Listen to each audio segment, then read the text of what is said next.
Hello, everybody. Hi, I'm Jowell, Daddy Property Chef. Okay, so coming back to the question again. So, how to help your child in planning for their first housing? Well, a lot of times, right? A lot of times, because as you all know, Daddy Property Chef, my main focus will always be on my children. So a lot of parents actually did ask me this question. So that day, Sam post this on our group. Okay, on our group.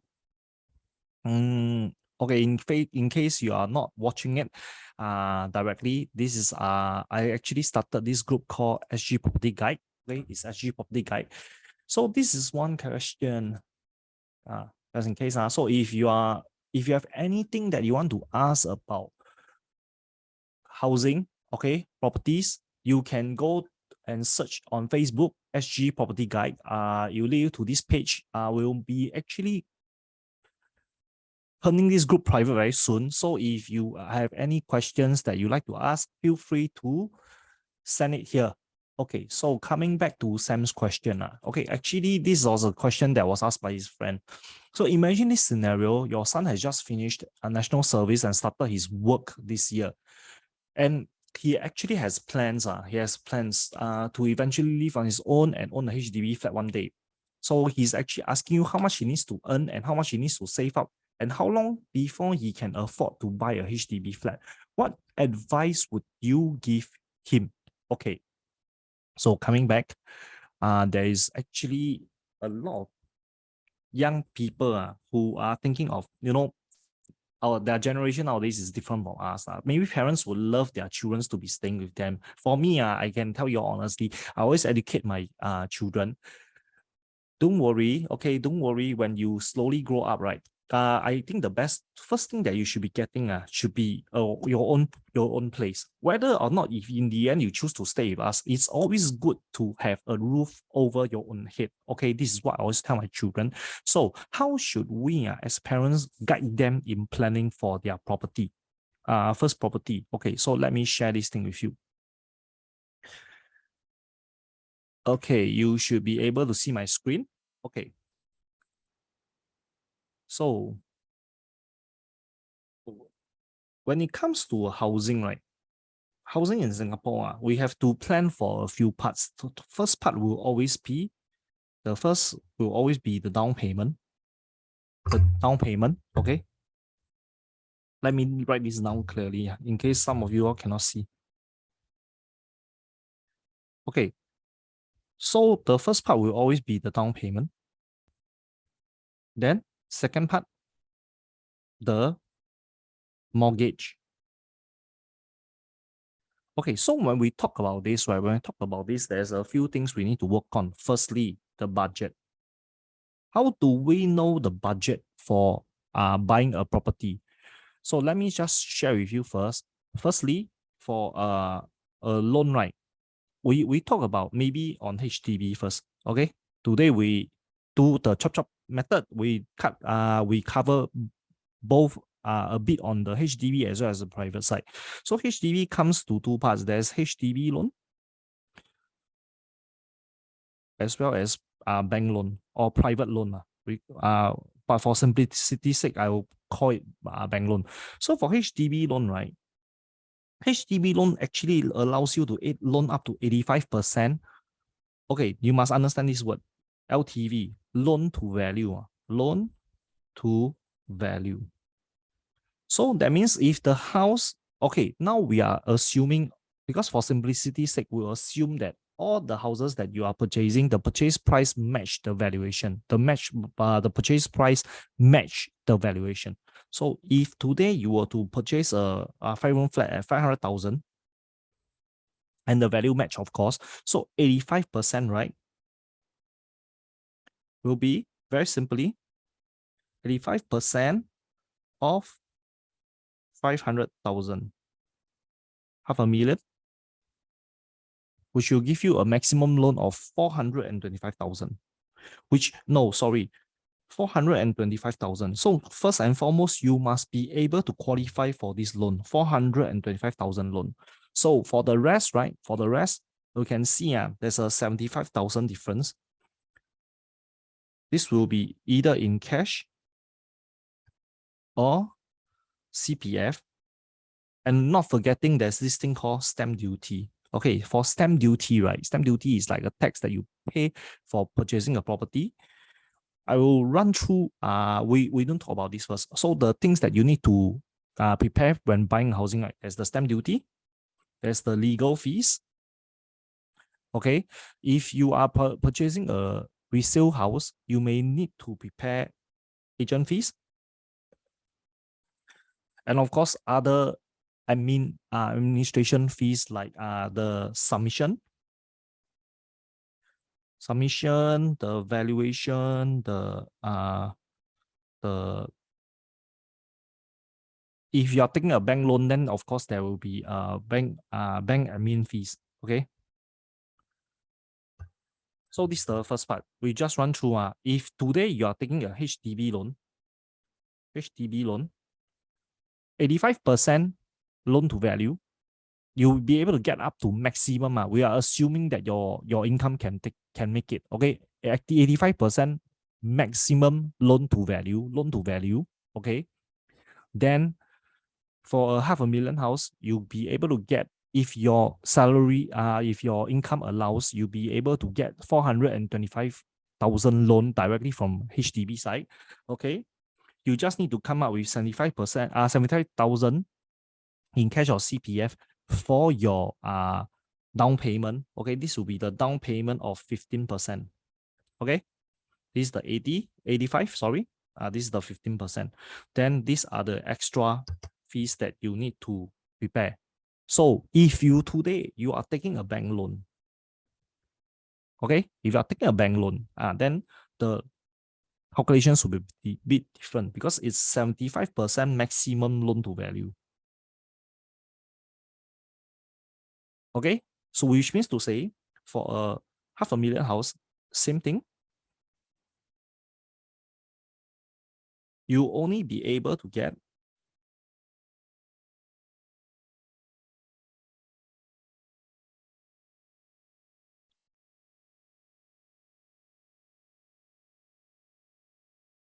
$375,000. So you realize there's actually quite a shortfall. 375,000 for your loan. Okay, this is your maximum loan, which is 75%. 5% of the down pay must be in cash, which will be 25,000. Okay, 25,000. Okay, so with the remaining 20%, you can either use cash or CPF. So the remaining will be 100,000. 100,000 is in either cash or CPF. Same thing, you need to prepare your stamp duty. You need to pay your legal fees, the administration charges. And if you are engaging an agent, of course, the agent fees. This will be the amount that you are paying if you were to purchase a HDB flat. Okay, very clear, HDB flat. So let's say if today you are buying a BTO, then congratulations. The only thing that you don't need to pay is the agent fees. Okay, agent fees, you don't need to pay if you are buying a brand new BTO. But of course, we must understand under Singapore, right? Under Singapore, BTOs, there are certain restrictions for our subsidized housing. So BTOs, first thing, you must be able to fulfill the family nucleus criteria. If you are a single, unfortunately, you are not eligible to purchase a HDB flat. Okay, you are not eligible to purchase a brand new BTO flat. That means the 3-room up lah. So the studio apartments, sorry, what I mean to say is the 2-room flats. 2-room flats, I got no comments for them. I got no comments for them. Okay, so if you are buying a 3-room flat upwards, right, you will need basic knowledge of all this. Okay, so how do we know? How do we know if you are able to get a loan? So for HDB, right? Well, today keep writing wrong things. For HDB, right, you can actually check out your HLE, which is HDB loan eligibility on their website. Uh, let me see if I can. Let me flash it. Okay. Okay. So Google HDB HLE. Okay.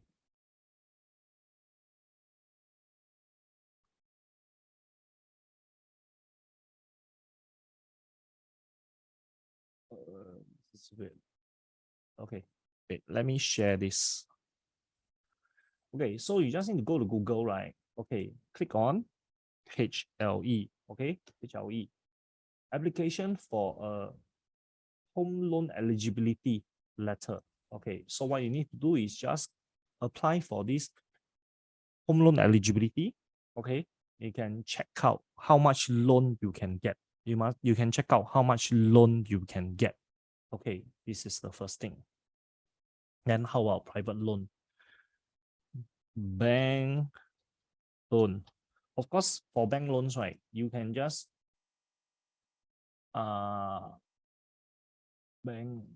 I think the better will be bank mortgage loan.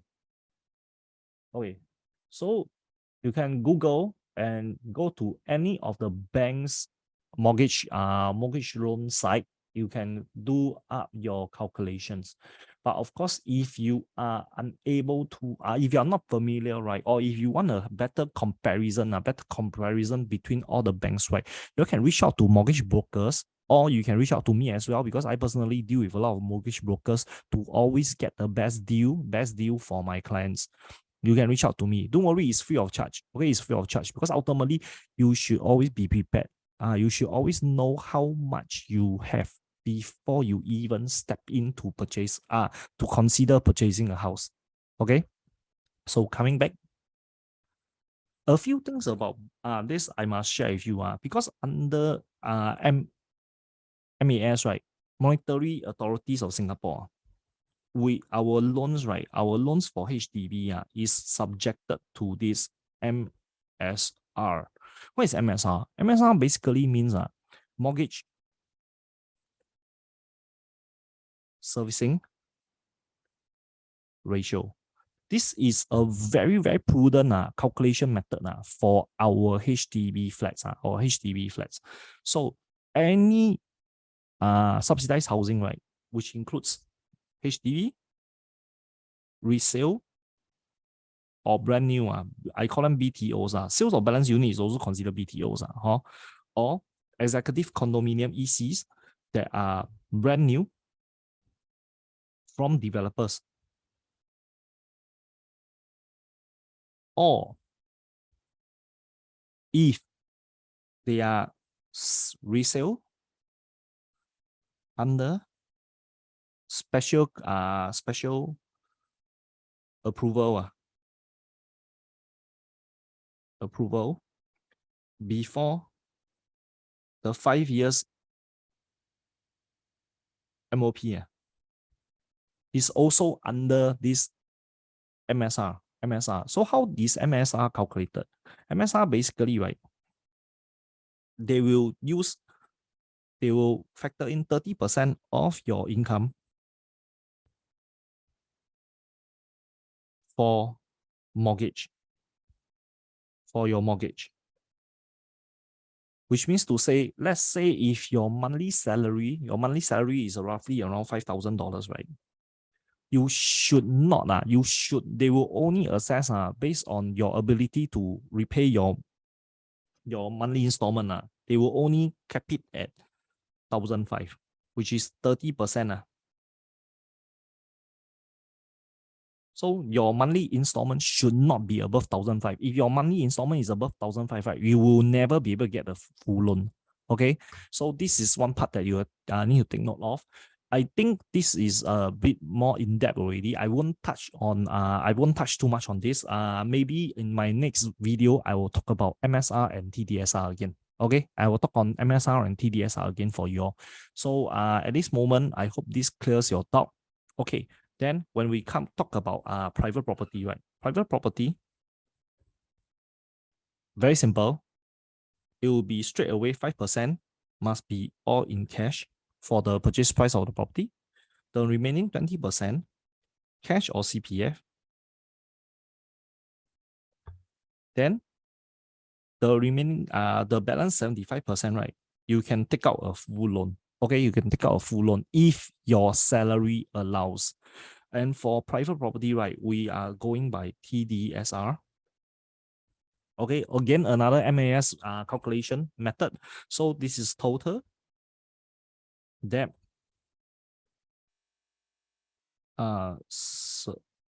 Total debt servicing ratio. Okay, so for total debt servicing ratio, right, it goes up to, at this current moment, 55% as of 15th of December 2021. It has been lowered from 60% to 55%. So what does it mean? So if you have an income of, let's say, 10,000, okay, 55% can be used to service all your monthly installments, which means credit cards, cars, renovation loans, study loan, okay, whatever type of installment which it can be used. So if let's say you do not have any of this, you can borrow up to 55. Your monthly your ability to repay your monthly installment, right, will be the maximum 55%, which will be 5,005 for repaying your housing. That means if you don't have other forms of liability, right, you can use 5,005 per month to pay for your housing. But now my question is this: if today you are earning 10,000, you're using 5,005 every month to pay for your property. My only question to you is this: you don't have liability, you don't have responsibility, meh? How about your parents? How about your children? How about your spouse? How about yourself? Correct. So I will never ask my client to stretch maximum for their housing mortgage. I think honestly speaking, it's unless the person tells me I don't spend any money at all. I mean, just basic necessities. I can survive on maybe 1,000 a month. Then maybe yes. But if you are gonna ask me, I think it's ridiculous how a lot of agents are actually asking their clients to stretch their budgets, especially when we are heading towards such bad times. So my personal advice is this: for any children, right? Okay, coming back to our question, right? How do we prepare our children for their first housing? Always teach them these basic calculations. Let them have a sense, oh, I need to be saving up this amount of money if I want to buy this type of house. I need to be earning this type of salary to be buying this type of house. Okay, because you realize one thing, people in our generation, right? A lot of us, we go to the show flat or we go to HDB, then we go in blindly. In fact, even today, right, a lot of people do not know how much they should be paying for their, what type of houses they can buy, regardless of age. They totally don't know how much they should be spending, what is a prudent figure, what they should be doing for their own housing. Okay, so for those of you who have these queries, right, do reach out to me. Okay, do reach out to me. I'll be more than happy to help you solve your answer your questions. I'll be more happy to help you answer your questions. You see, the thing is this: a lot of people are worried. If I were to go and ask a property agent, right, maybe the property agent, wow, then after that I don't buy or I cannot buy. How? No, please don't think of it that way. Okay, those that don't want to answer you, they are called salesmen. But for real property agents, right, we'll always do our best to assist you to answer your questions so that you know what you should be getting. Okay, I think this is very, very important. So don't worry, any point of time, reach out to me. And of course, as I was mentioning, you can also you can post your question in SG Property Guide if you don't want to, get in personal touch with me. Or if you like, right, just PM me, WhatsApp me, whatever it is, you have my contact. Okay. With this, I hope that I bring you a step to better understanding how to reach your dream home. Okay. With this, I'm Daddy Property Chef. I'm Jowell. Let's make you do well. Bye-bye.